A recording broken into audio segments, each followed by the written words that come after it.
Thank you very much, ladies and gentlemen, as I reconvene this 48th meeting of the Joint Select Committee on National Security.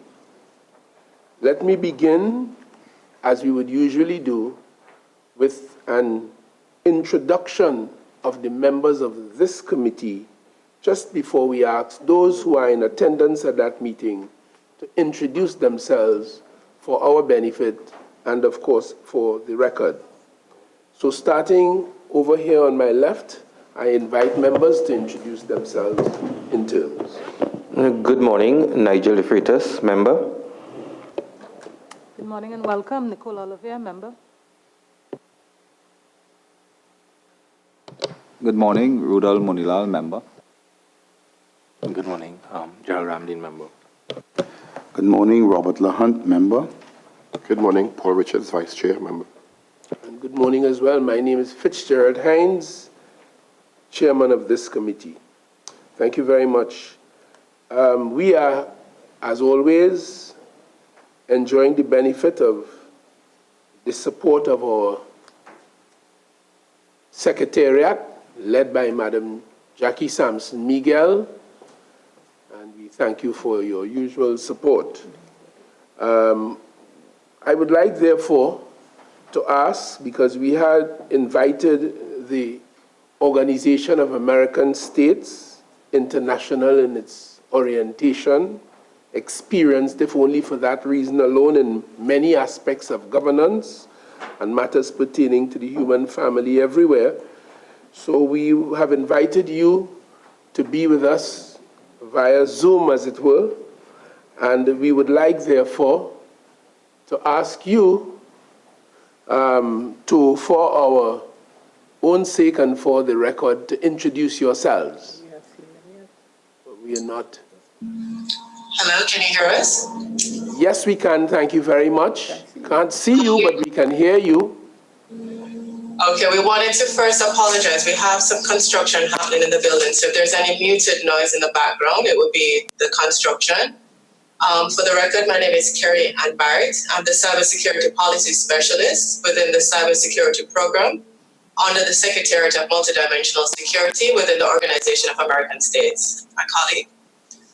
My name is Alex Bravo. I work with the Department of Electoral Cooperation and Observation, ECO, and I'm the Electoral Specialist, Technology Specialist in the department. So I'm very happy to be joining this meeting and hope to share everything with you guys. We appreciate that. However, might I say that we cannot now see you. I don't know what the I can.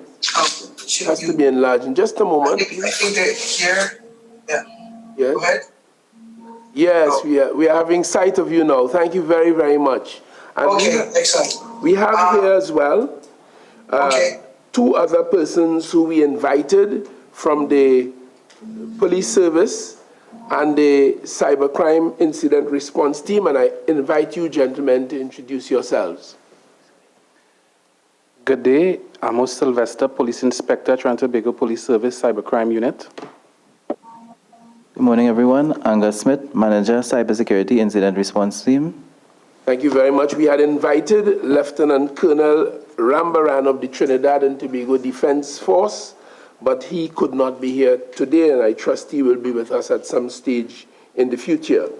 Let me indicate that this hearing is being recorded and will be broadcast at a subsequent date on the Parliament Channel 11, Parliament Radio 105 FM, and Parliament's YouTube channel, ParlView.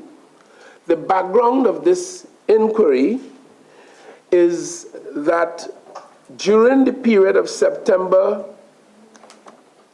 the 15th, 2017 to February the 18th, 2019, the United Kingdom's House of Commons Digital, Culture, Media and Sport Committee conducted an inquiry centered on the activities of three companies, Cambridge Analytica, Aggregate IQ, and Strategic Communication Laboratories Group.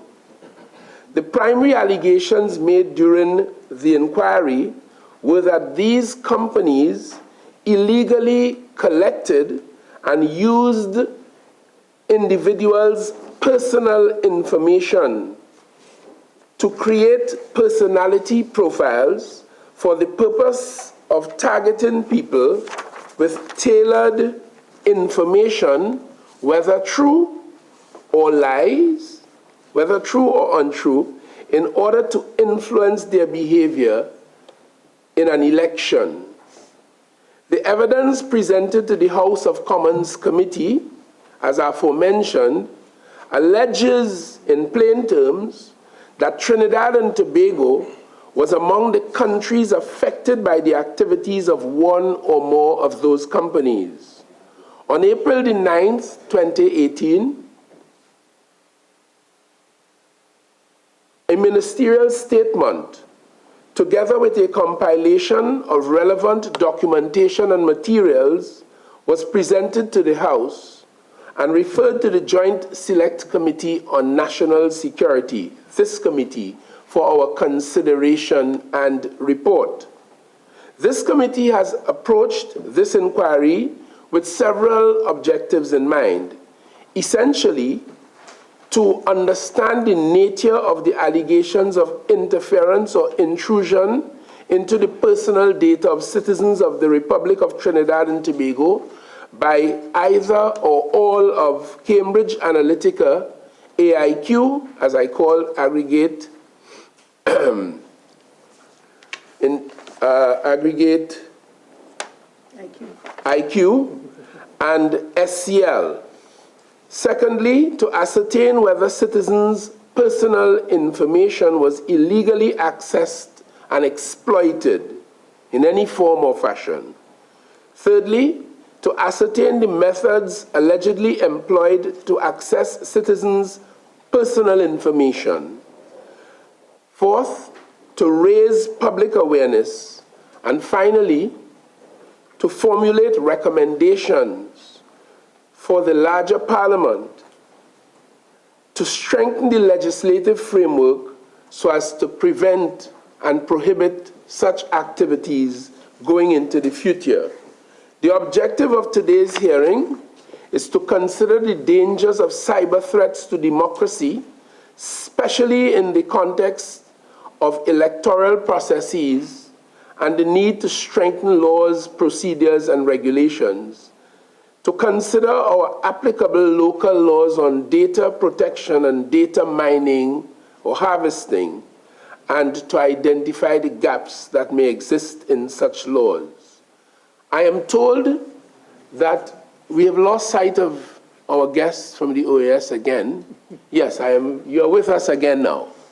I am told that in all of the correspondence we exchanged with you in the lead up to this meeting, we had agreed that you will make a presentation which we should imbibe, and we will then produce a few questions on the basis of those to you. Are you with us? Yes, Chair. Yes, we are. Yes, Chair.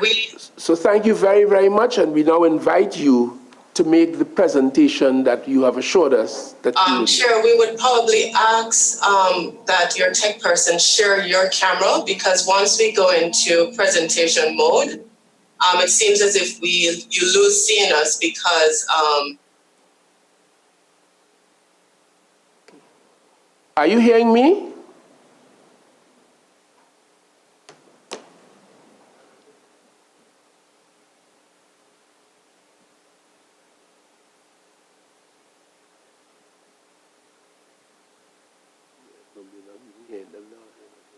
Are you hearing us?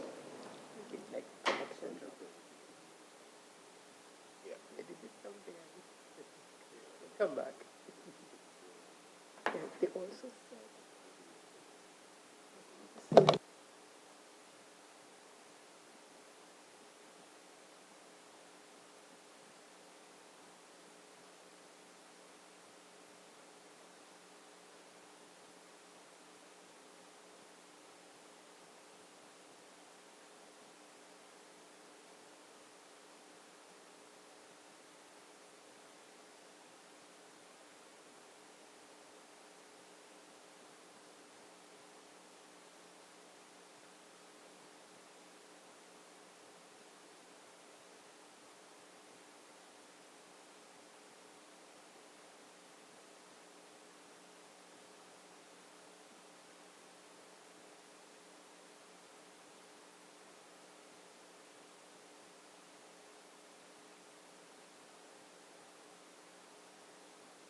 there it is.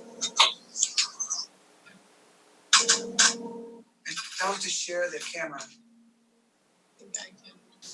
No. Can you hear us now? Can you hear us? Oh, I'm muted? No, we're not muted. Okay, hello? Okay, yes, I can hear Yes. you. Okay, perfect. Chair, what we were recommending is that once we go into presentation mode with the system, we would need you to share your camera in order to keep seeing us. And to share, yes, so we can see you as well. Okay, most certainly. I think that is being affected as we speak. Okay. Okay, perfect. All right, so I'm going to try again to see if And so we can see you guys. It's much easier to understand. Indeed. All right, so we're going to attempt one more time to go into presentation mode. Right, and our folks on this end are trying to arrange the camera sharing as you suggested. Okay, perfect. We're in camera mode now. We're in presentation mode now. All right. Can you see the presentation? Yes, we can. We can. Okay, perfect. So, do you want us to start while you're fixing the? Most certainly, most certainly. Okay. So all right. So just for context to understand why both of us are presenting, I will begin the presentation from the OAS by explaining in very brief terms what the cybersecurity program is. Our intent for both presentation is to give you an understanding of cybersecurity in its purest sense, to explain to you a little bit on privacy and the importance of data, and then to attempt to deconflate the issues that have happened and transpired. So this would be more an informational presentation for the committee, which is why we will open up ourselves to any specific questions in relation to the inquiry that the committee is currently having underway. I thank you very, very much. And we do recognize, given the time frame that we're working with, that you may not be able to treat with some of the issues around our laws as we had originally asked, and therefore we will schedule another meeting to allow you an opportunity so to do. And what we have agreed to with the Secretariat is that the OAS will be working with two other departments, DECO and the Rapporteur for Freedom of Expression, and provide you very high-level written comments on the specific questions that you've asked in relation to the legislation. It would be a separate, we would submit a separate, we do a written submission in that regard. We are more than grateful, and in those circumstances, we are now in full presentation mode and we are in your capable hands. Okay. Let me introduce the cybersecurity program. Has been around since 2004. We focus on three key areas for the OAS, which is policy development. So we've assisted in the development of national strategies. We work on something called confidence building measures in cyberspace, which is similar to the traditional and non-traditional confidence building measures in relation to war and treatment of war. And we work on national assessments and capacity of our member states in actually addressing cybersecurity threats. We also do capacity building generally. CSertAmericas.org is our platform where all our incident response team participate. Trinidad is also a member of that platform. Our law enforcement and incident response training, Trinidad has benefited from that, where we look at tools that our law enforcement officers can use for investigating cyber threats and cyber crimes. We conduct cyber exercises, which is where we have an online resource where we partner with several other international governments such as Spain and Estonia to actually have incident response teams work together on incidents that may happen. And we do workforce development. In terms of the national strategies that we've had approved in the region, we've had Trinidad being one of the earliest ones that actually approved a national strategy, followed by Jamaica and other countries. In 2018, we had Dominican Republic and Guatemala. In progress, we have three strategies that we offer at various levels of assistance. We either provide written comments, we do roundtables, or we actually assist with the drafting. Sorry, the mouse is a bit quick. In terms of our certs, we have currently 21 certs in the Americas altogether in terms of national certs, meaning that an incident happens in a country and that is the technical team that addresses the incident and coordinates all the response to it. Trinidad has been one of the ones that we've raised as pretty much a flagship because of the expertise that the head of the CERT has. He's participated in several of our trainings, and we're looking forward to continue working with him to develop the capabilities in that regard. Overall, we have since 2004 benefited 15,000 persons in actually doing any kind of training. We've had webinars, and for us, the impact has been that we've seen our professionals in the region actually improve in how they approach cybersecurity on a whole. Tools that are publicly available to the committee, just so you know that we do produce reports. We will speak about one of these reports in relation to Trinidad and the status of that, which we're doing at a regional level. But we have reports that are at your disposal, which is publicly available. We have white papers and several other reports coming out this year as well that you could look out for. So we wanted to just jump into what is cybersecurity, just for the members to understand how we view and recognize is that cybersecurity globally has no singular definition. While persons have agreed generally what it attempts to address are threats that have been created because of the digital environment that we now live in, which is a reality. We look at it that the standard that the technical officers always consider is the system up and available? Is there integrity in the data and authenticity that you can actually prove that the data is the data that should be there? And we look at whether or not the data is kept confidentially. So cybersecurity seeks to protect those wide areas as best as they can, whether it be through awareness raising, which is one of the things you're doing now, through technical solutions, or through general training of staff and the persons that are involved in the issues. In terms of why do people attack, and it's important for you to understand this, is that every single actor that does it has a different motive and they have a different target audience.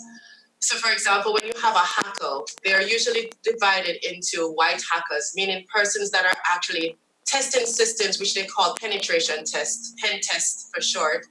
And these persons usually attack systems just to see weaknesses and usually have no motive or reason to use it except to tell the owner of the system you have an issue. A black hat would usually work towards this to actually have some financial gain. The gray, usually on both sides, it depends on what is in it for them. And the suicide hackers go in to kill a system. They have no other motive than to do that.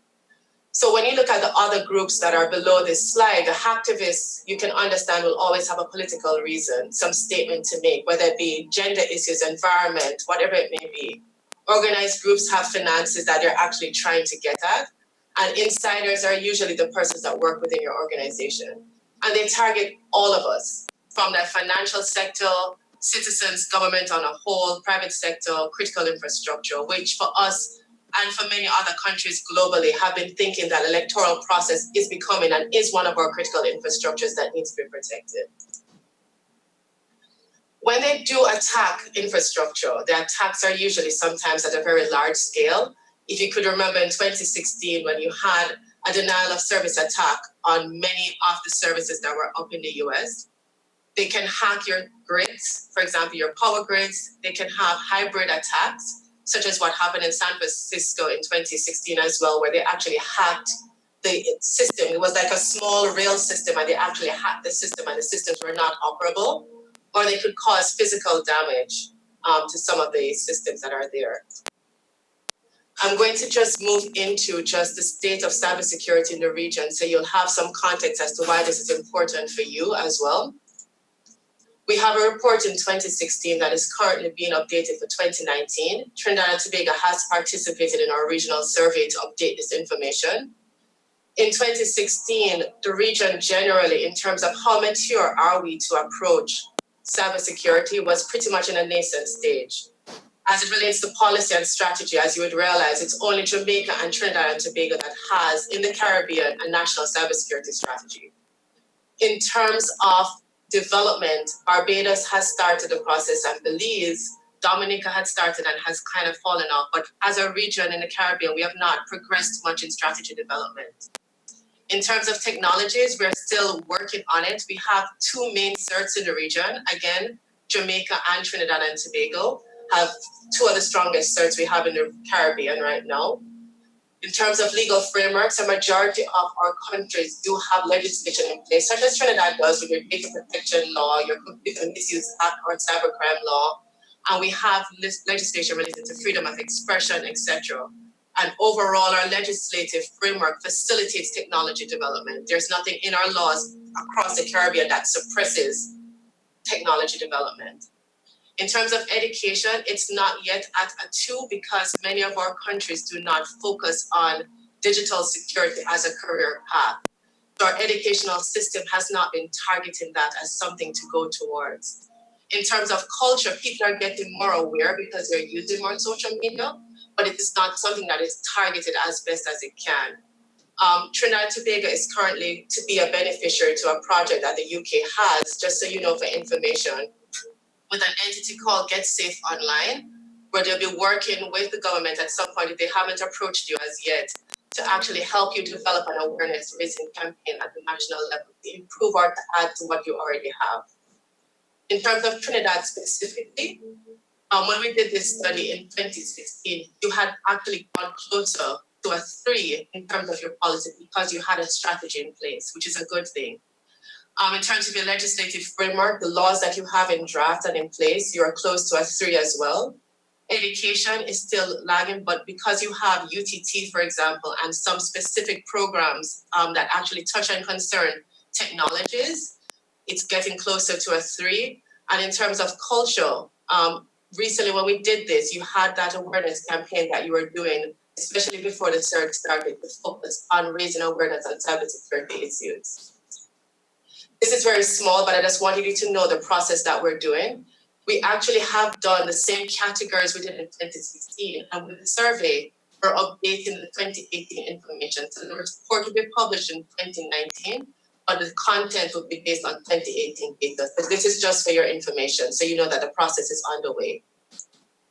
Critical infrastructure, just so you know generally that it is an issue throughout the region. And as I said, we consider the electoral process being a critical infrastructure. In terms of what we've recognized in the region, many persons have recognized that an issue that governments face is that there's no coordination when it comes on to actually doing critical infrastructure coordination. So you may have, for example, your disaster preparedness all set, but when it comes on to the incidents and cyber incidents, there's not much coordination on that level. Many are able to detect, but many are not able to actually respond. And those that do detect have noticed that there has been a significant increase in attacks against their systems in the region. The incidence frequency has increased. The 69% has noticed an increase on their particular computer systems. And it's something that the OAS has been trying to see how can we best help our critical infrastructure operators and owners to actually improve their capabilities to detect and respond. So why is it important to democracy?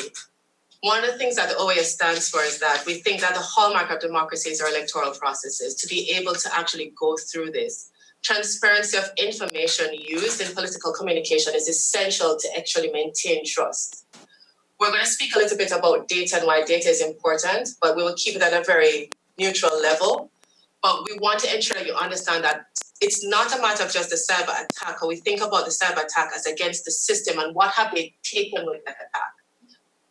My colleague Alex's presentation will go into a little bit more detail on this aspect, but we want to ensure that you understand that we think about a cyber attack and data being stolen in relation to how does it impact the legitimacy of the process.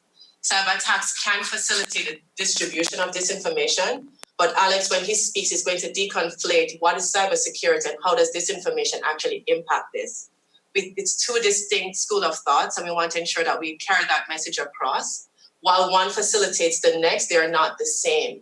We recognize the impact that cyber attacks can have on destabilizing our democratic processes.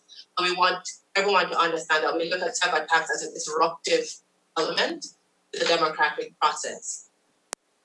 In terms of privacy, we wanted to just touch very briefly on this, just to kind of close my presentation so I can hand off to Alex. The new goal is data. at the end of the day, people harvest data for the sole purpose of making money. It is now being termed globally as a new gold rush, because persons are now learning that they can use data in so many different ways, not just for commercial purposes, but as we can see in terms of disruptive purposes as well. So we wanted you to understand that's how we look at WikiLeaks. Was probably one of the most publicly notable ones that persons actually paid attention to, and it brought our attention that data is something that is critical. How do we distinguish data protection and data privacy? Data privacy is your right to protection. Your right to protection of your content, your data, your person, who you are. That's data privacy. Data protection is the obligation of the person who holds your data to give you that protection. In the request that you had, you touched on EU's new GDPR, and we wanted to just highlight some elements from it that you should pay attention to as you conduct your inquiry and your recommendations going forward. The objective of the new set of rules is to give citizens back control of their personal data. That is the main objective, and to simplify how we regulate the environment for business. The reform is to actually take into account that we do have a single market, and now we have a global market that a lot of the EU has been in relationship with many of us across the globe. So the idea is to actually put specific rules in place that will impact the transfer of personal data outside of the EU. So it's an EU kind of protection for their citizens, recognizing that they have a right to protection of their data. What are the key changes that the GDPR addresses? It looks at personal privacy. Individuals now have a right to access their personal data, to correct errors, erase their personal data. They call it the right to be forgotten. Then you also have controls that they've put in place. Organizations need to protect data, notify persons, keep records detailing any processing they've done with that data. Transparent policies in terms of how they actually process the data and define their data retention and data deletion policies. And then they need to train their employees to actually manage that data. If you recall, when Trinidad and Tobago had actually published the data protection legislation, there was some training involved in terms of who was actually in each ministry that was involved in actually managing this process. The Freedom of Information Act as well involved that process.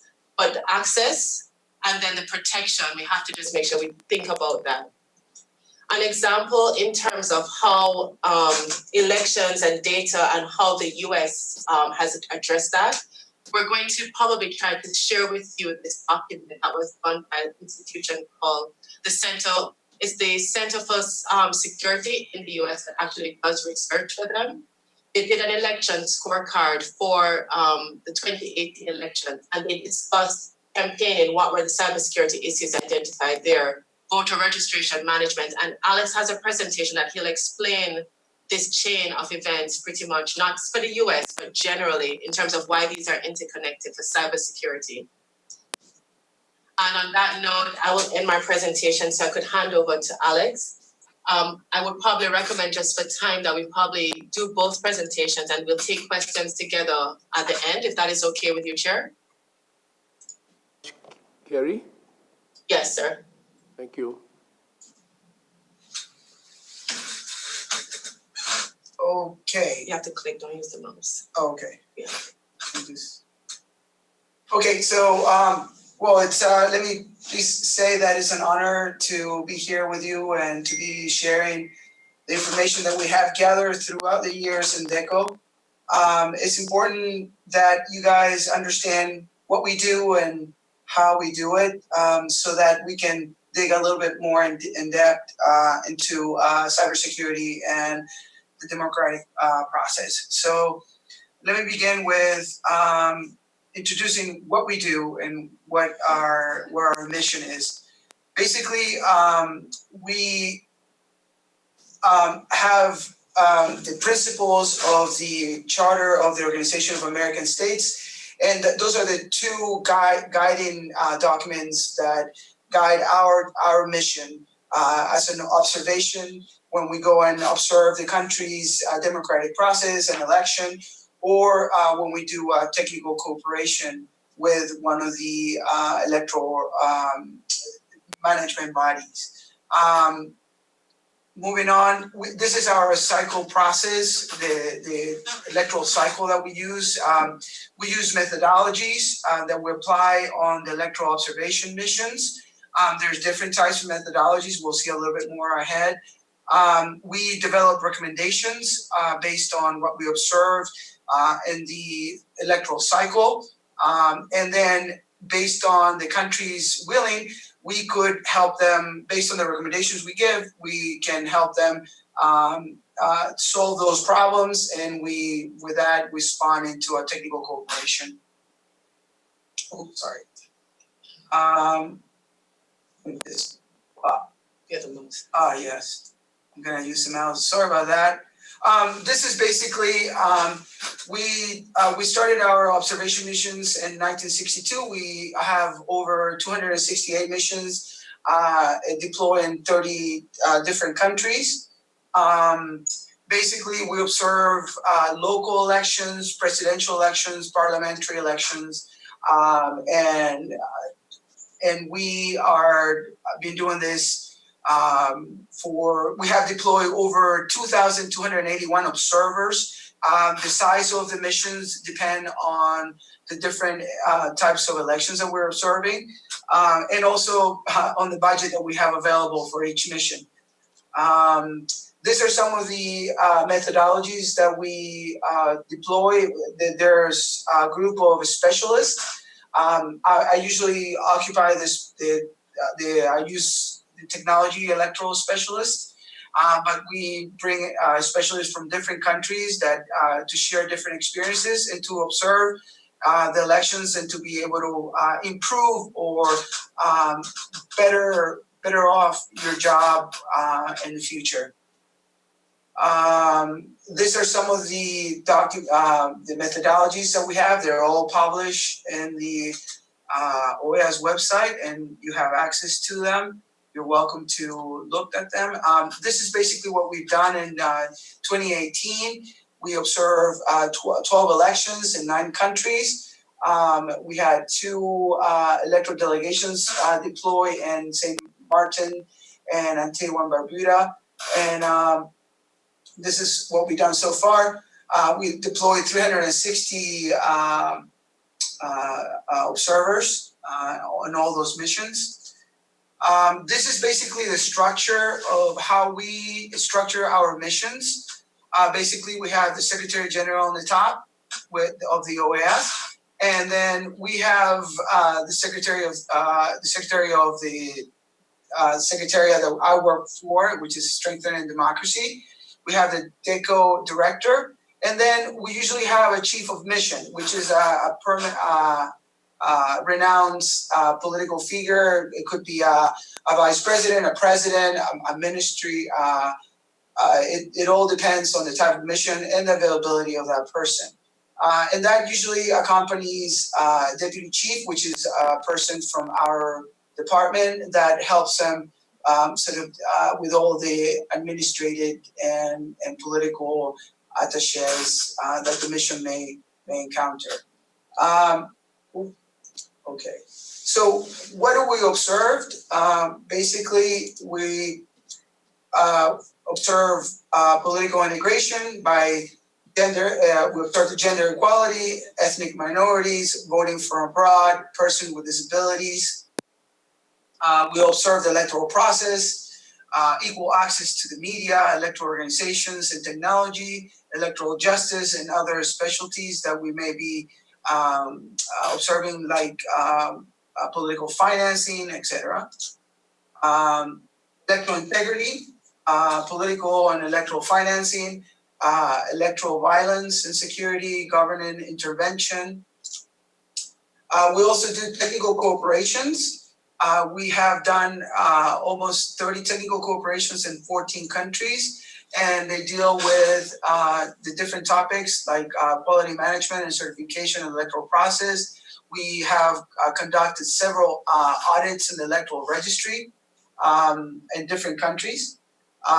We have worked in tandem with the countries when they have tried to deploy electronic voting, or they have tried to do verifications to their systems to make sure that they're doing the right thing. etc. So we work, and I don't want to go in depth, otherwise it's going to take too long. But so this is mainly some of the impact that we've done in the region. This is what we've shown in the press of our work and our missions and technical corporations. And the last two technical corporations that we have that are pretty relevant right now, we introduced an electoral reform, proposal for an electoral reform in Nicaragua and Honduras. That's been a very important technical corporations that we've done in the last year. So let's jump into electoral technology, and which is the area basically we're going to try to address some of the questions that you had. When you introduce electoral technology in an electoral process, we have sort of in our manual, our guidelines, we have several considerations that you need to pay attention before you introduce these technologies. The introduction of technology in elections process is independent in each state. I mean, we don't recommend for you to implement any technology because it's what we promote is basically each country has to implement those technologies depending on the type of problems they're trying to resolve. We believe that implementing technology does not necessarily solve problems, but we believe that is just a means to make the process better, more transparent, and more accessible to the citizens.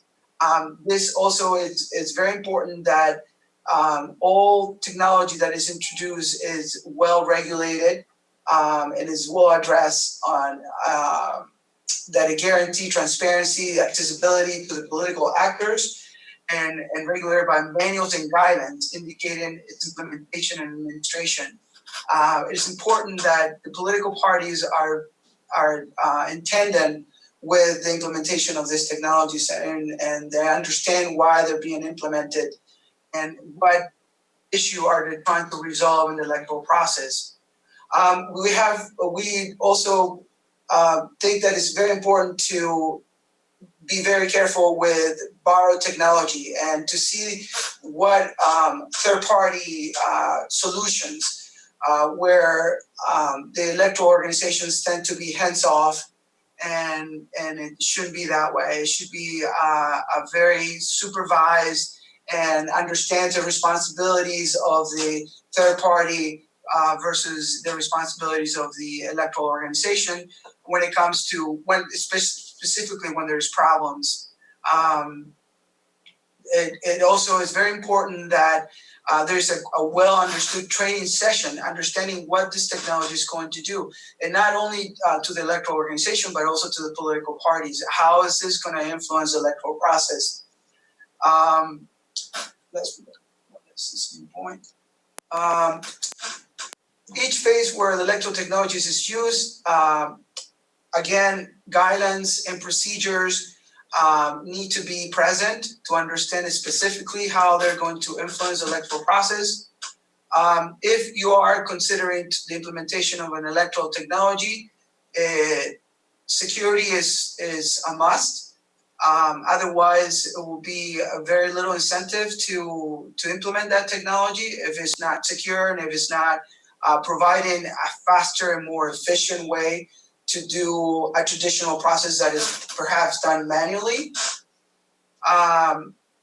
It's also very important to introduce us do a campaign that promotes that technology so that citizens understand how it's being used in the process and avoid all this misinformation that may come afterwards, after the technology is implemented.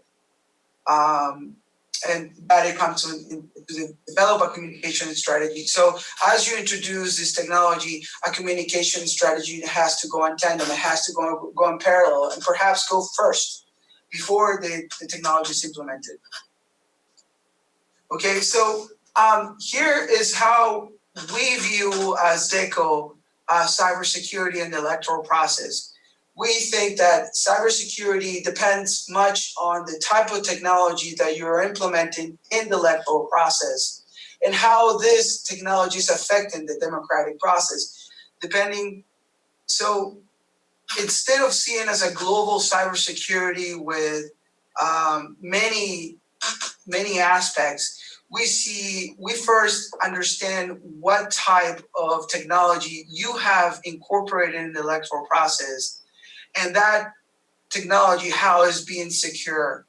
And so it's important to understand that, because many people, when they go out there, they speak as cybersecurity as a global understanding, and we are more centered onto how affect election. And this is what the next slide is.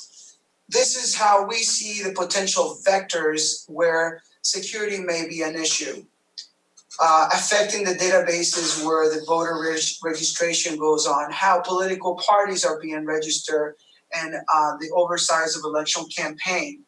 I can go in detail on each one of them and offer examples. For instance, in the voter registration, how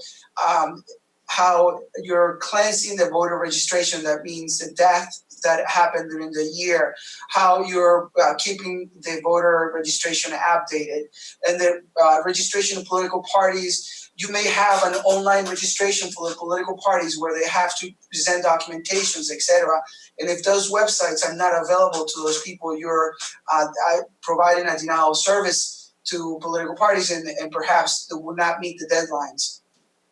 The electoral registration, the electoral registry and voter list, if those tools or instruments are not available on election day, that could be a problem to identify the voters when they present.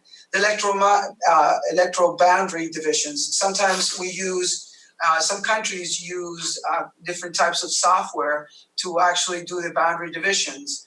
And if that software is not accurate and it's not presenting a well map of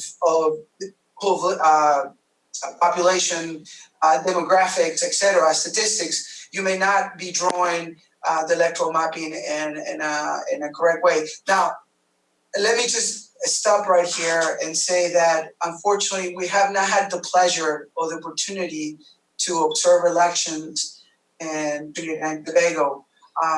That will give us a much better understanding to actually draw a much more precise definition to what we're talking about right now. We usually develop profiles in each country and develop a baseline. So based on the recommendations that we've done in previous years, we can build on that and understand in a better form the type of what you're confronting and what your reality is.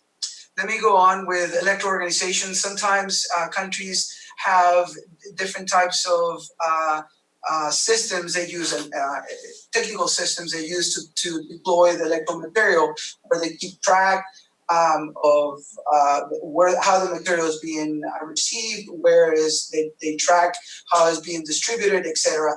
The voting devices, electronic voting machines, tally systems, how the algorithms are being used on the different software to calculate the results, and electoral reporting. Although electoral reporting is being drawn out of a database that is already calculated, has come to play a significant role on citizens' perception of elections. If that reporting is not available on election day, there's mistrust on the organization and mistrust in the results. So it has become a very important issue, which we are constantly addressing. In terms of the recommendations, in the past, we tend to group many of the recommendations that we had on electoral organization. As you will see in the next slide, this is more the recommendations that we have drawn out of our database, the database that I mentioned before, of all the countries that we have observed.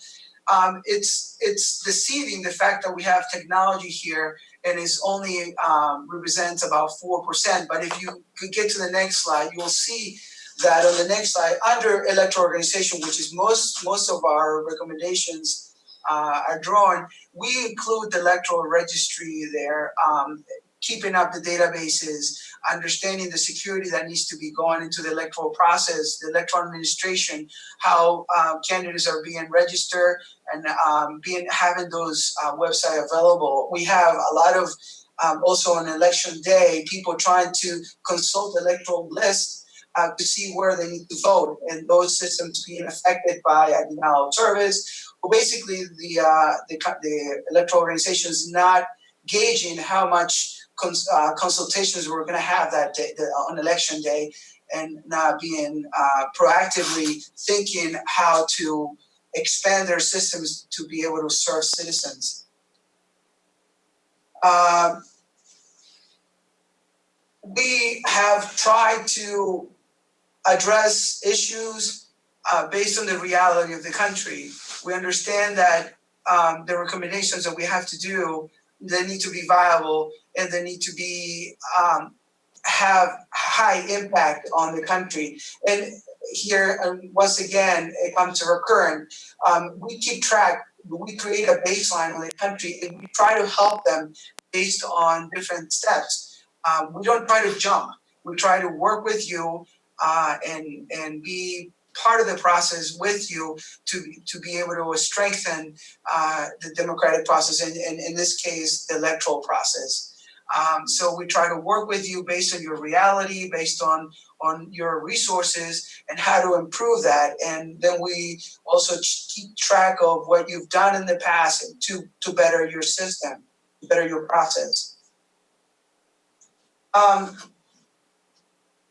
What we see that the electoral management should do, there is basic steps, and this is the ABCs of cybersecurity or information security: confidentiality, integrity, and availability of the information. How do we see the electoral body should address these issues? First, you should conduct a comprehensive risk analysis. That is, understand what you have under your belt. What is it? What are the systems? Basically, take an inventory of all the systems that you have involved in the electoral process. Identify first the systems, reduce whatever risk that you may encounter based on the systems that you have. You conduct a risk analysis and you see what are the threats to those systems. And then you try to reduce those threats and then control the risk. When you cannot reduce the threat, you control the risk. Also, we think that it's very important that all this technology need to be addressed on a legal framework.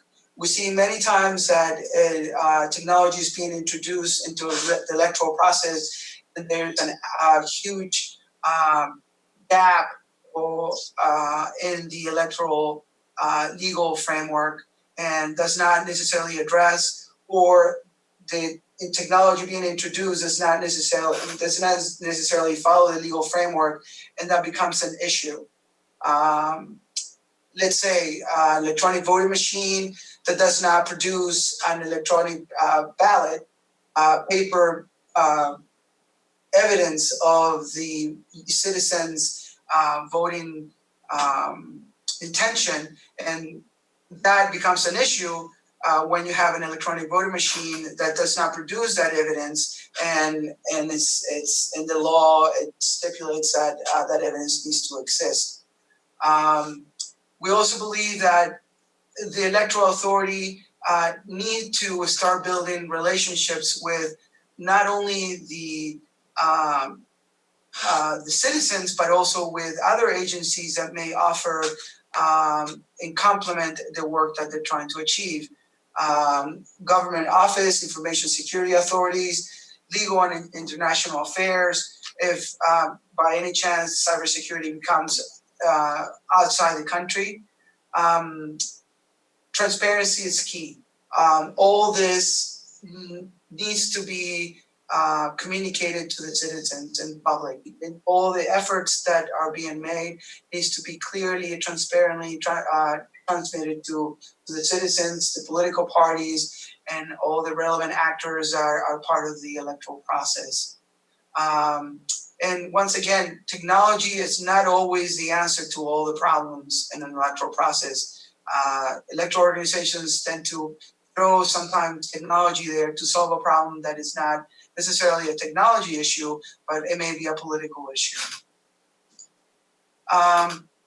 Again, let me reiterate how important it is to build public trust, develop a communication plan, share experiences, lessons learned, look for horizontal cooperation. That's one of the things that the OAS serve as a bridge between different countries that have a different idiosyncrasy. I mean, they have the same idiosyncrasies, and how they can share that information, best practices, evaluation and processing, and continuous improvement. Technology security is not something that you do once and then you forget about it. It's a continuous process, trying to figure out how do you improve and how do you develop even farther. How do you make your process more efficient? And once again, there is not a cookie cutter solution or a silver bullet for every country. Technology needs to adapt to the idiosyncrasies of each country, and once again, one size does not fit all. I mean, we think that technology needs to apply differently to each country depending on what they need. That's pretty much it. All right, thanks. Thank you. So just to kind of put both presentations in context, the approach that we took for today was to give you a very neutral discussion on how technology is used for electoral processes, cybersecurity in its purest sense, meaning that what we actually aim to accomplish in cybersecurity, and to make that distinct from the exercise that the community is looking at. We can't offer public opinion now. As I said, it's going to be a very written opinion on a very specific subject that you're inquiring. But we wanted to just emphasize that from where we sit, there has to be an understanding that the use of technology such as social media is distinct from the use of technology used to improve and assist in electoral processes. The idea of misinformation and disinformation is distinct from cybersecurity, because cybersecurity in its pure sense deals with technology and the impact on technology, and then it's then how it then impacts on the electoral process or democratic processes thereafter. In terms of data and the need for protection and Just pause for a moment, please. I'm so sorry. No, that's okay, sir. One moment. Affecting the technology here. It's affecting the technology here. I'm sorry about that. May you proceed? Okay, no, sure. Thank you. Yeah, what I was just explaining is the distinction between cybersecurity in its purest sense and the use of technology to improve the electoral processes. So our goal today was to give a very neutral, very straightforward presentation on how technology can improve electoral processes, democratic processes, the role of data and the need for the protection of data in its purest sense, and cybersecurity in its purest sense, which is the protection of the technologies used.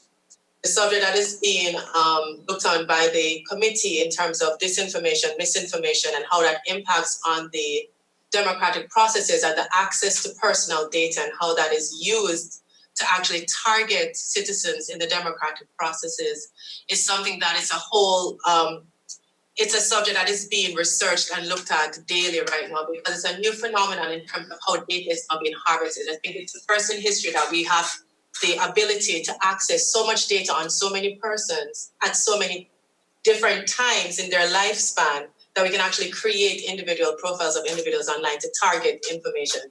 That is now a subject that you're looking at for commercial, for example, in terms of how some countries are regulating commercials being driven towards individuals and their rights to privacy in that regard. And I don't know, Alex, as well. Yeah, what I like to do, I mean, what I think that is best is we can open the floor and sort of have a conversation and share some of the experiences that we've seen on the use of social media with you and address specific issues that you may have in your country. Once again, it is with the most respect that I say this again is our understanding of the Trinidad and Tobago's electoral system is limited because of the fact that we have not observed in the country, and we built guidelines and baselines on those, and based on that observation mission, and I can't stress how important it is for us to be able to be able to share that with you. I can share the experiences of other countries similar in the region, and then we can address different issues depending on the questions that you have. Yes, we thank you very much. Insofar as your very limited mandate for today was concerned, I think I can say at this juncture, quite happy with the overview and the backdrop you have given, and we do appreciate that. And indeed, I would open the floor now to my colleagues here at this committee for any questions on those matters that you may have. Good morning, Carrie Ann and Alex. Good morning. Good morning, sir. Given the number of areas, the broad areas that you have identified, including data protection from individual citizens, political party registration campaign, information systems that transfer information between election bodies and the media, and the fact that Trinidad and Tobago seems to have featured at some level related to Cambridge Analytica, Aggregate, and SCL. What do you think are the opportunities for a jurisdiction like ours and the primary challenges or vulnerabilities at this point? Okay, let me just begin by saying that one of the examples that we use and that we're talking with Carrie Ann is to be able to separate the issues about social media and elections. My specialty and is elections and the electoral process. So I can't really speak too much on information privacy issues, which comes around, but I like to address these two issues. We see the use of social media as what is known in the past as just regular propaganda, just the fact that you are going out there. This is no different of going out to the polling places or distributing pieces of paper that discredit a party or promotes a candidate. It is something that it is affecting elections and in many ways, but in terms of cybersecurity, to differentiate, we use example. There's a big difference between discrediting a candidate versus affecting the electoral list or the databases, stealing that information, distributing private information from citizens to perhaps do marketing campaigns, not necessarily political campaigns, but perhaps you want to sell a product. I've seen, and there's evidence that in other countries they have stole these databases, not for political purposes, but for financial gain, and to be able to distribute. It's a large database of citizens over 18 years old, so you're already targeting a good portion of your citizens and in a very direct way. And you can sell products, etc. And that databases are being sold for a lot of money, and that's how we see cybersecurity directly affecting the data, right? And instead of affecting perception, I know we understand that this is affecting the electoral process, but there is a difference between how we see cybersecurity in elections. Now, yeah. Go ahead. And just to complement what Alex is saying on your question in specific in terms of challenges and some opportunities you may have now, if you think about it, what we have in the public domain, as I said, the OAS itself has not evaluated the whole Cambridge Analytica thing as a case for us. specifically. But in your circumstances and what is made publicly available, citizens' awareness is critical as well in terms of what other opportunities you have, because some of the way the data is allegedly have been taken is because citizens voluntarily gave access to their Facebook page through an app. That's one of the things that is public, that's in the public domain, as how the whole thing started. In terms of thinking about how do you address it, in terms of your legislation and making sure that your data protection legislation does have a data commissioner to make sure that citizens are conscious of what their rights are and how they actually manage their own profiles and their information online and how they give access to, is one aspect. We weren't able to give specific comment as to how that data was used and the means by which the data was gained. But we can speak to the fact that a lot of that sometimes with cybersecurity, it's actually the user that we have to target, because the user is the owner of that data. The user is the one that gives permission to, whether it be inadvertently or not. So targeting, one of the opportunities for us is that awareness raising is a critical component that you could look at this point, because that will actually raise the level of the citizens' participation in the process. And I can give an example that we learned about recently. We had an expert. Just before you go ahead, Carrie, and if I could interrupt you, sorry.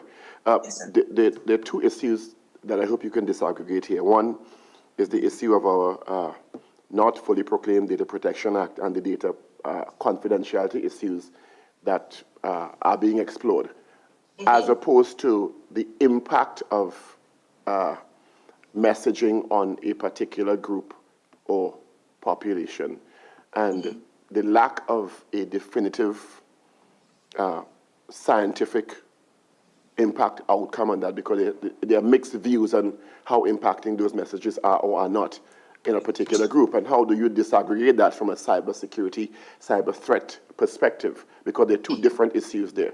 One is citizens' rights to data to be protected, and one is if this information is actually having a significant enough impact on the population that is being allegedly targeted.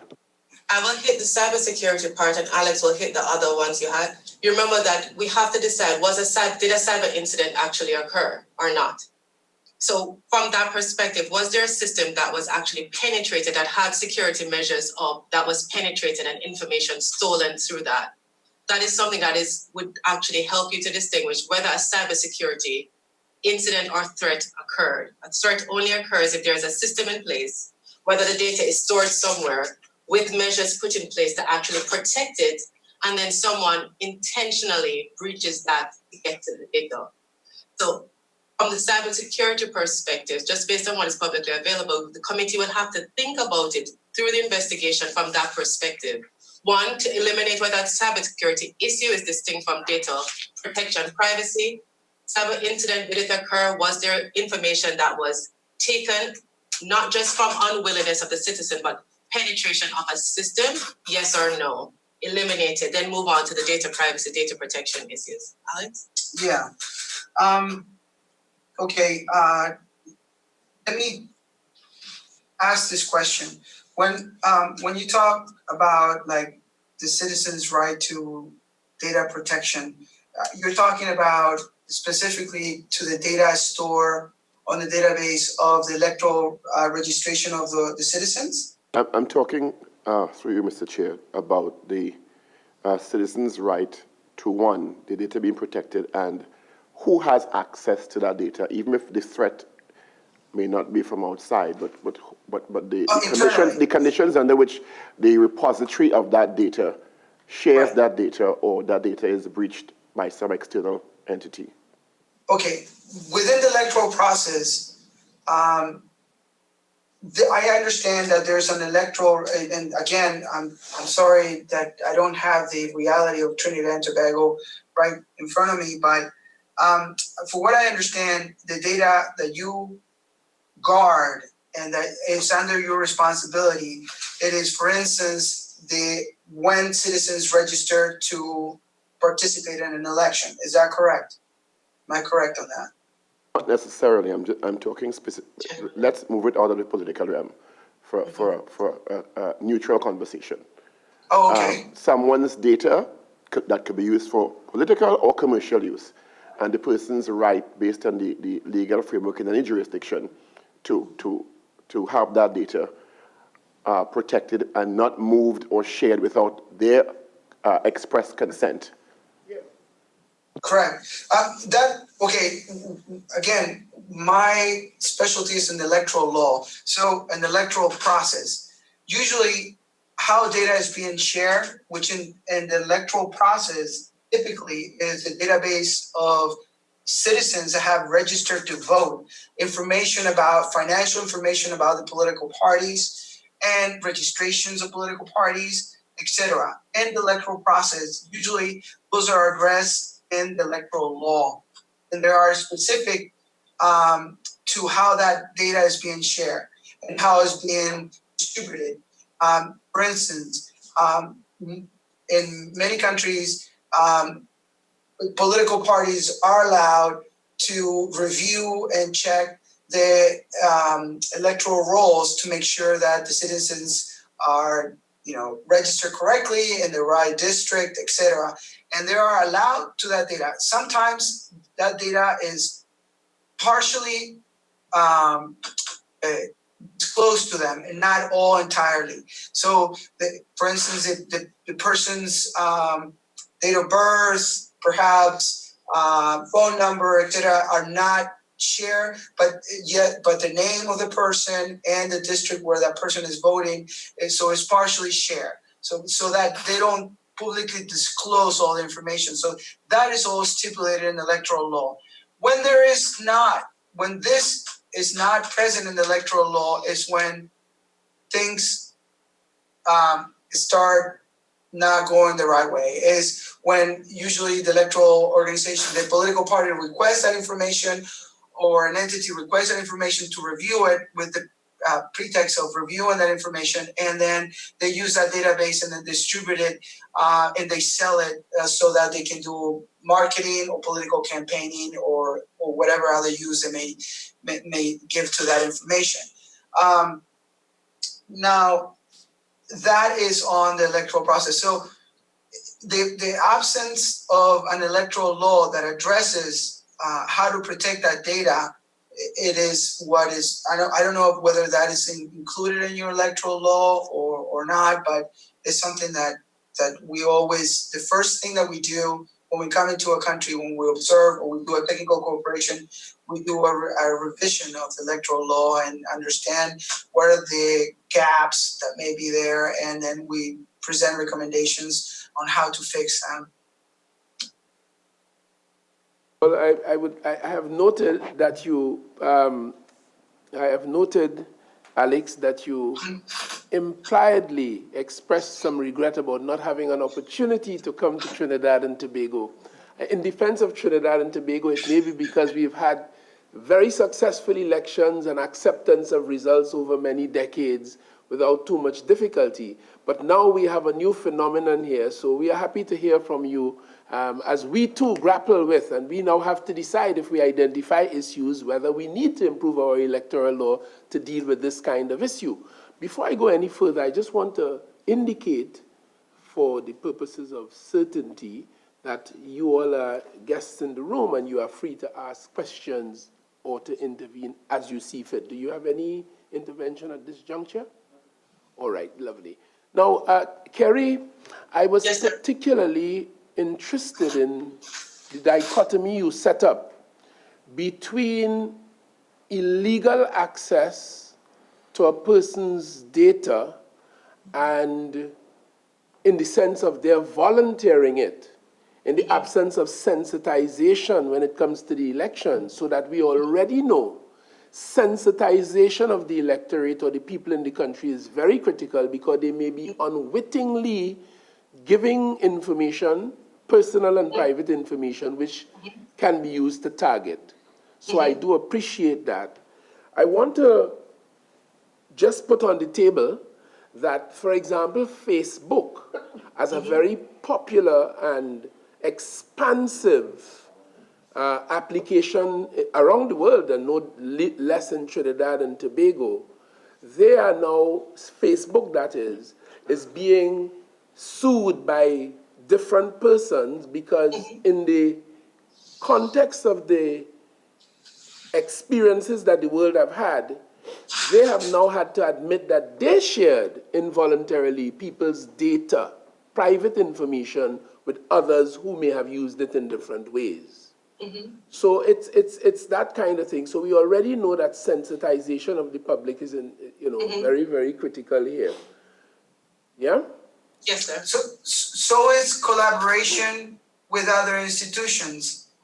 In the case of Brazil in the last election, what they have is established relationships with the press, citizens, organizations to spread and clear misinformation. So in the first round of election, they had a huge problem with the bad propaganda through social media, specifically with WhatsApp. Unfortunately, WhatsApp is a medium where information is shared encrypted, and so there was very difficult. It was very difficult for them to be able to control that. Yes. And because the information is encrypted, and that's the type of service they provide. So it was a challenge. So it's not just social media like Facebook and Twitter where the information is only clear and is easily detectable. Now we have other means where information is shared encrypted and it's not easily detectable. So what they have done is they have joined forces with other institutions, with the media, with citizens organizations, and themselves. The tribunal publish different types of articles in their website, reactively to clear what was misinformation. And one of the things that we could share with you, as a continuation of the workshop we had in Oxford, where we had invited parliamentarians on the democratic process and cybersecurity, 2 weeks ago we had electoral commissions invited from the region. And we had an excellent presentation from a citizen. She was one of the lead persons that did a compendium for the EU on elections and misinformation and pretty much cybersecurity. We could share that with the committee through the secretary. Yes. What it highlighted, which I found very fascinating, is that the Ukraine had a particular issue. And what they did, the government itself created a website that they drove citizens to that actually did not fact check, but it actually fact checked.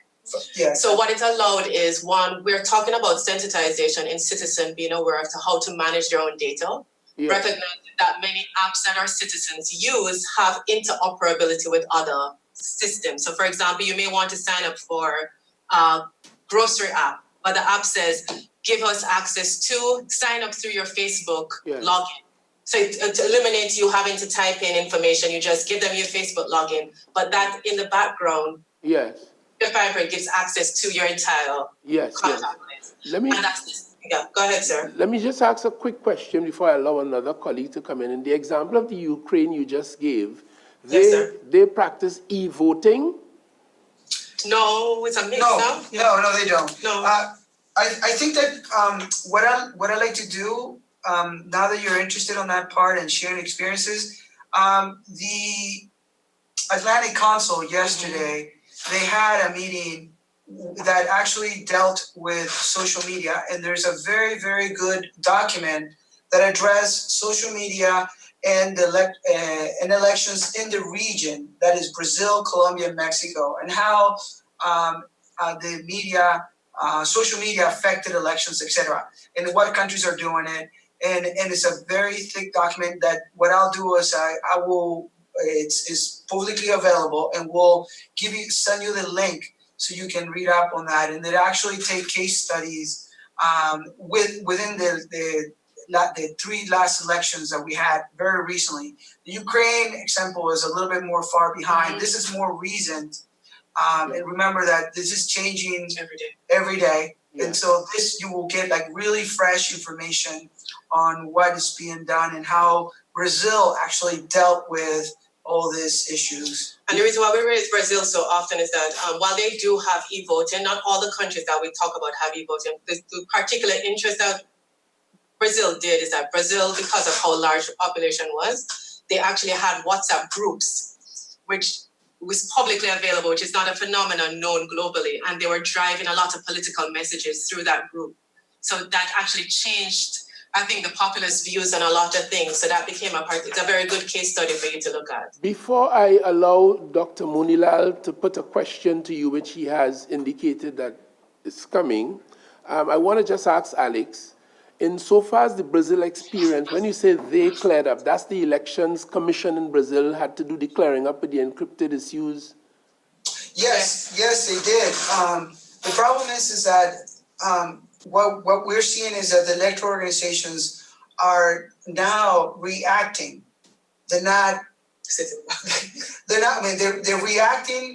Is a more reaction. Yes.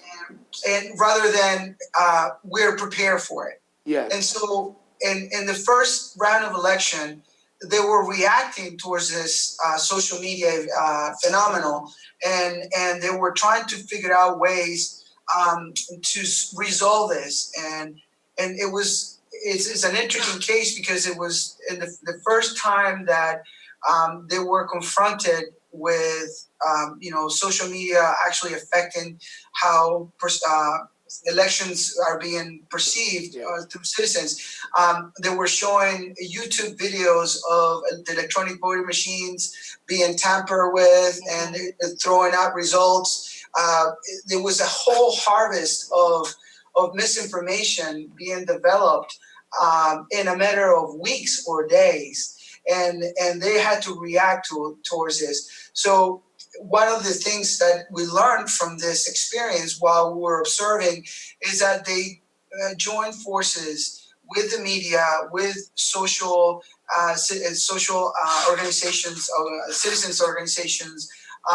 They actually formed a round table command center, if you want to call it, where they invited Facebook, Google, WhatsApp, and Twitter to sit with them and try to figure out ways how to stop this misinformation. And in the report that we promised to send you, you will see in detail how they went about stopping this transfer of information. And in the second round, they see a significant reduction of this behavior. Yeah, thank you very much. And just carry on, was Trinidad and Tobago present at that meeting with electoral commissions? Regrettably not. We had reached out and we never got a response. Unfortunately, only 2 of our Caribbean countries attended. It was Antigua and Barbuda and Grenada. Okay, thank you very much, Dr. Monilal. Thank you very much, and good morning, colleagues. Good morning, sir. I would just have 2 questions. One dealing with the first presentation on cyber attacks, particularly, and the second question relating to the second presentation on social media intervention in electoral politics in the context of democratic structures. The first question, really, given that the Trinidad and Tobago and other neighboring islands are so located, and they may not have sophisticated and technologically advanced systems for protecting essential technology infrastructure. To what extent, I'm thinking after hearing the first presentation, to what extent does the cyber terrorists, so to speak, does those persons who are bent on disrupting critical infrastructure, but not just infrastructure for citizens and so on, not just water or mass transport and so on, but critical databases that are typically held by government and or international private sector organizations, and I think here of oil and gas in particular. To what extent does the cyber terrorists need to be, so to speak, on land, physically present in your jurisdiction? And I say this in the context of reading an article in The Guardian of England yesterday, where they have confirmed that cyber personnel indeed have landed in Venezuela from the Russian military and are now on Venezuelan soil, which is a few miles away from us, as you will know. And to what extent that can pose a threat not just to the Venezuelan situation, but to neighboring islands as well, to intervene in critical infrastructure, including electoral systems that would have some type of effect on domestic politics on islands like this? That's my first question. If I can proceed with a second, so I know don't need to come back. The second question really to Alex and mainly, but not singularly, to what extent is the social media discussion today, whether it's Cambridge Analytica or others, to what extent is that a melodramatic rhetoric of the day? And I take your point that, 30 years ago, someone would nail up a pamphlet on an electricity pole. The snake oil salesman would, understand the Western tongue he's coming into. He would, quote unquote, psych up everybody and sell his goods. Today we do it in a technologically sophisticated manner with selling political goods, but of course not just politics, to sell beer, alcohol, clothes, anything. We are at an infant stage in our inquiry, and we really need to separate the two. What would be the critical issues for electoral politics that involves breaching the law? Because at this time, we haven't reached the point of identifying any critical system that has been breached or hacked, but we're on the trail.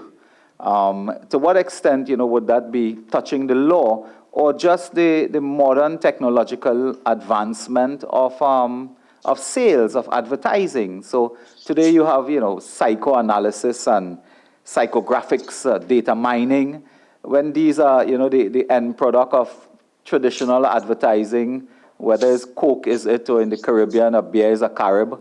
Doing, you laugh at that, doing analysis of, of buying patterns and buying behavior, whether it's a beer or it's a political party. It is a sale, it is a demand and supply. And to what extent are we really making a big fuss out of, melodramatic rhetoric that makes for intriguing conspiracies and eventually somebody doing a book and getting a bestseller out of it? Thank you. All right, with your permission, Chair, to the member's question, whether the person is next door to you, sitting across the table, across in Asia, Russia, or China, once it is that any technological system that is connected to the internet has what we call an open port, meaning that it has no security boundaries affecting it. And even then, if it has what is called firewalls, any technological system in any country is vulnerable once it's connected to the internet. One of the things that we always tell persons is that unless you have, which some persons have done for their electoral processes, it's completely disconnected with no Wi-Fi accessibility, availability, nothing on a system. It's not isolated by itself, it would be vulnerable. The proximity of any unfriendly nation, if it is an unfriendly nation, close to the borders or the waters of any island, it doesn't make the threat greater from our perspective, because I could be sitting in China and I'm hacking into your systems in St. Kitts. So one of the things that what physical proximity does is that if the person is able to physically go close to the system, actually access it, for example, if it's not something connected to the internet, to be able to put a device that gives it accessibility or Wi-Fi access to the internet. One of the good things you do have is that Mr. Smith, who's in the room, and and Angus, Mr. Sylvester, the good thing with both of them in the room, they are highly trained and they do have the knowledge that the committee can rely on. And the OES will say that because we've had trainings with them and we have personally interacted with them and helped to build their capacities. So in terms of understanding cybersecurity from that perspective and the possibilities of a malactor accessing your systems, they would be able to respond to that more intimately as well.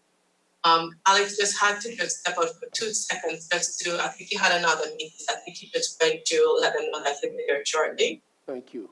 And just to add, Kerry, to what you have just said, it appears that, well, the statistics in the world show most cyber attacks government to government. States are the ones who are most involved in cyber attacks thus far. Am I correct? It is correct and incorrect in the same time, Chair, with all respect, because one of the things that the global community struggles with now is a terminology called attribution. Yes. Some governments have been touting that they do have the capability, and some of them do, to attribute the attacker based on knowledge of whether or not the malactor was state-sponsored, they call it as a terminology, Yes. or whether it's the state itself that actually carried out the attack. But many of our nations are unable to do that kind of skills or have the technological capacity to do attribution to make it very specific. So in terms of being able to say it's all government, it's a bit tricky because it's always these things that we don't know about. A lot of cyber attacks do happen from the dark web, which nobody knows what's under there in terms of who's actually sponsoring it or supporting it. There will be something that you'll have different opinions on that. And I'll probably hand over to Alex, unless there's another question on cyber, so Alex could answer the social media question. Yeah. Well, let me just begin by saying that social media is being used in different ways, and I had a slide. I had a slide in the presentation, and I have discussed with my colleagues, and I didn't want to confuse and intermingle cybersecurity when it comes to technology and social media, which we are studying and addressing, and then we are going to be coming out with some important documents in the near future, very, very near future. And I hope to share that with you when they come out. We're still studying social media, how does it affect elections, how we can observe it and control it, or give recommendations how to mitigate that threat. But in terms of what's social media, how social media is being used. First of all, we had this narrative, the fraud narrative, that it becomes the pre-electoral process, trying to discredit the electoral organization that is giving false news. We also have the fake news phenomenon. We have also the misinformation of power, the power of election polls, right? Giving false information of the candidates being ahead of the other candidate in polls where the algorithms are not known. I mean, what was the sample size? What were the citizens that the polling was taken? Was in the rural area or the cities, etc. Those are things that are being spread to influence the citizens' opinion or influence their vote. Now, and addressing exactly, is this breaking breaking the law or not? Well, I'm going back to the legal framework. It depends. In some electoral laws, they address how electoral polls are being conducted. Who can conduct those electoral polls? In some countries, that is not an issue. It's not addressed on the electoral law. So, yes, in some cases, it is a phenomenon of just misinformation, but in some cases, you are breaking the law. And that it all depends on the idiosyncrasies of each country or the law or the regulations that each country deploys. In some countries, they allow you to do electoral campaign on the day of the election. In some other countries, you have to stop electoral campaigning 24 hours before the day of the election. Yes, thank you. Before election day. Hunt? You know, when I listen to all the information that has been coming forward, you know, it really, as I said, it comes down to we understand the importance, or have been seeing the emerging role of social media in our lives. I mean, that's just a part of life. And what feeds social media and its importance centers around data, all right, and the need and data, and really the speed and access to reach, making the world smaller. Those are the two attractiveness of social media.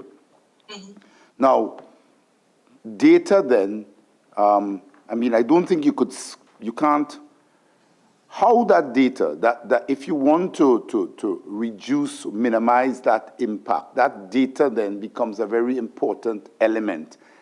One, from a citizen perspective, in that he is giving that data, and there's an education side as to how he understanding fully or getting education as to how he could protect himself, that data that he's putting, and he understanding the implications of when I use this data, what it could really, where it could go.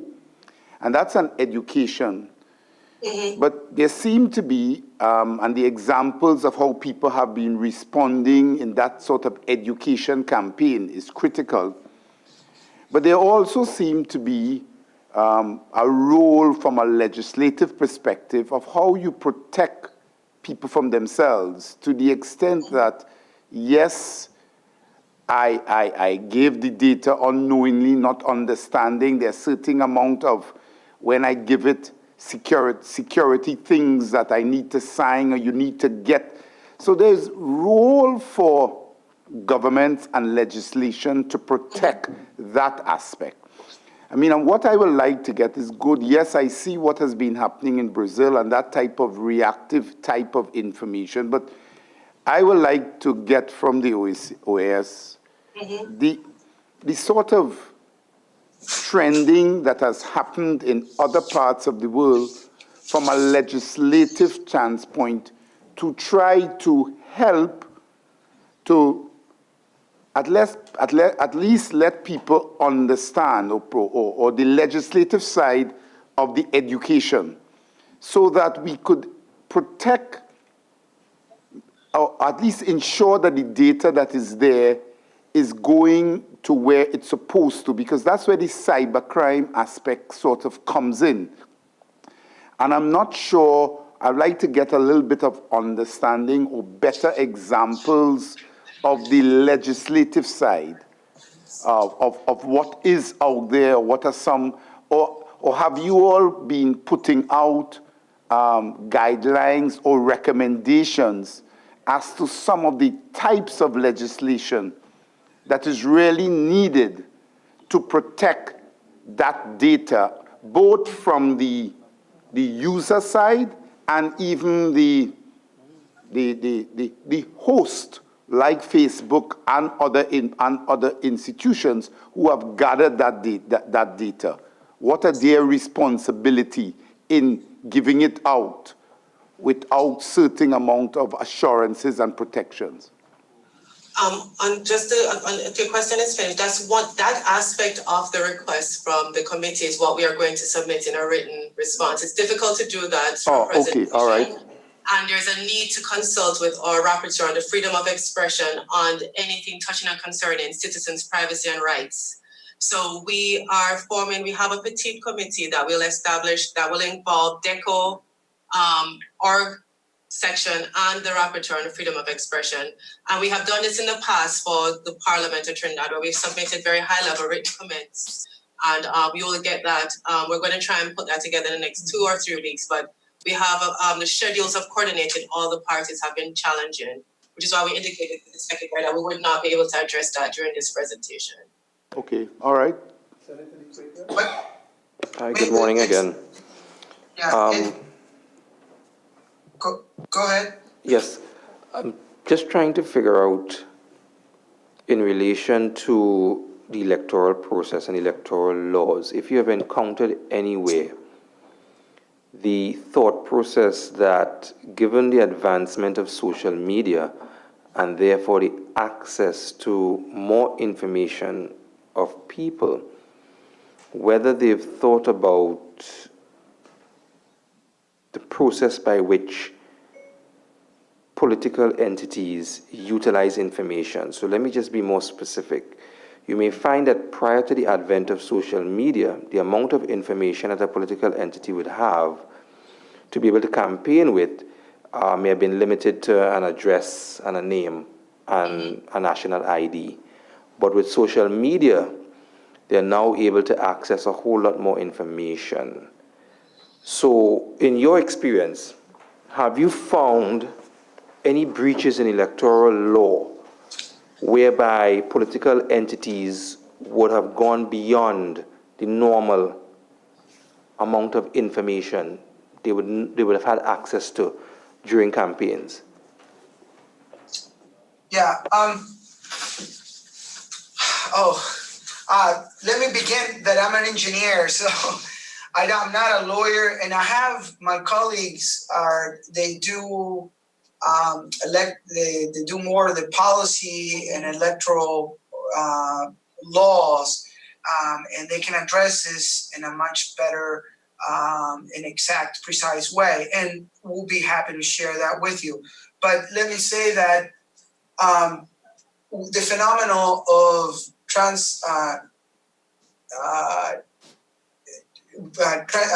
transforming or moving the political campaign from the traditional TV, radio, and newspapers, which is typically regulated by the electoral law in terms of, and I'm not a lawyer, in terms of the amount of minutes that you can use weekly or monthly, or how each campaign or each political party is given so many minutes to promote their political views, etc. That has not typically been included on the electoral law. So they have parties, in the case of Brazil, again, going back to Brazil, they have seen that, and El Salvador recently, they have seen that those political parties that have not have access in the past, this is a good part and this is a bad part. The good part is that those political parties that typically did not have all the resources to go out there and do political campaigning, like big parties that had a lot of resources to go out in the press, to go out in the media, they have found a niche in this social media to be able to promote their ideas, their ideologies, which has been quite effective. And so that has opened a new window for all those little small political parties that didn't have all the resources to do that, do it in a manner that is cheap and free, and you can access millions of people very quickly, very fast, and almost without expending any money besides the people that are helping you to do that. Now, on the other hand, comes the legal issues, that is with political campaigning, which is included in the electoral law, and that particular aspect is not regulated there. And yes, the electoral organizations are actually thinking, okay, now we have to start thinking, how are we going to regulate that aspect of political campaigning? But then again, there comes another issue, which is the freedom of speech, the freedom of expression, social media, companies that are outside the country that cannot be necessarily controlled. In the case of Brazil, they have a marketing interest in the country because they're close to 180 million people that live there, and so they can influence the social media to actually, hey, listen, we're having a problem with Facebook, and Facebook, you lift up the phone and you call them up and they're willing to talk to you. But maybe if you're a smaller country where their marketing is not a big margin, they may not want to be picking up the phone or talking to you, or they respond maybe 2 weeks from the day you lift up your phone. So that is why it's so important to have a collaborated approach to all these processes, where when you're a smaller country, you can unite with many other countries and act as a whole to confront issues that you may have with the bigger players, which in this case may be Facebook, Google, or other players. So where you may have an electoral law, but they may not be concerned about that because their business is other than the electoral process or data protection. They're just, now we're seeing that Facebook is responding to data protection problems in other countries outside the US. So yes, that is going to be all evolving in the coming years, and each country is going to develop their own laws. But it is important to understand that a collaborated approach is also relevant to actually be able to be listened when these big players are in the game. And just to add to what Alex is saying, some countries are looking at it from the perspective that it may impact on constitutional reform as well if they do some drastic changes, as Alex touched on, freedom of expression, etc. What we will share with you is the link to the compendium for the EU, because it does touches the legislative positions of some of the EU countries that were part of that and how they've approached the social media phenomenon as well. So when you get that link as well, you'll be able to see different examples of how the legislation have been amended for those countries, if they have any at all to address that. Thank you very, very much. Members, do we have any further questions? In which case, Alex and Kerry, we have seen and heard this morning the OS, through you, the OS's usual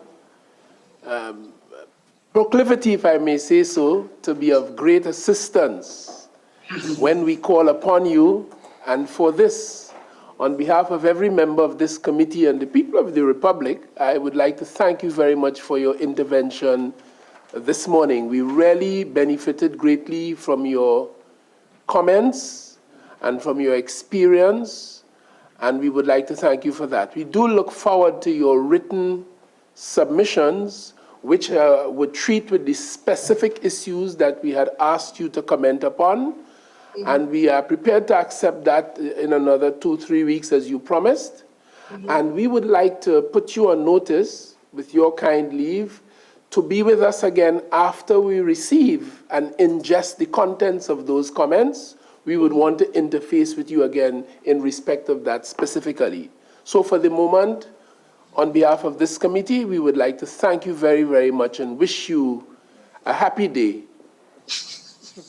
Thank you very much, and wish a very nice weekend to you too. And thank you for giving us a chance to share our experiences with you. Thank you very much. And thank you so much. Thank you very much. Goodbye. Bye-bye.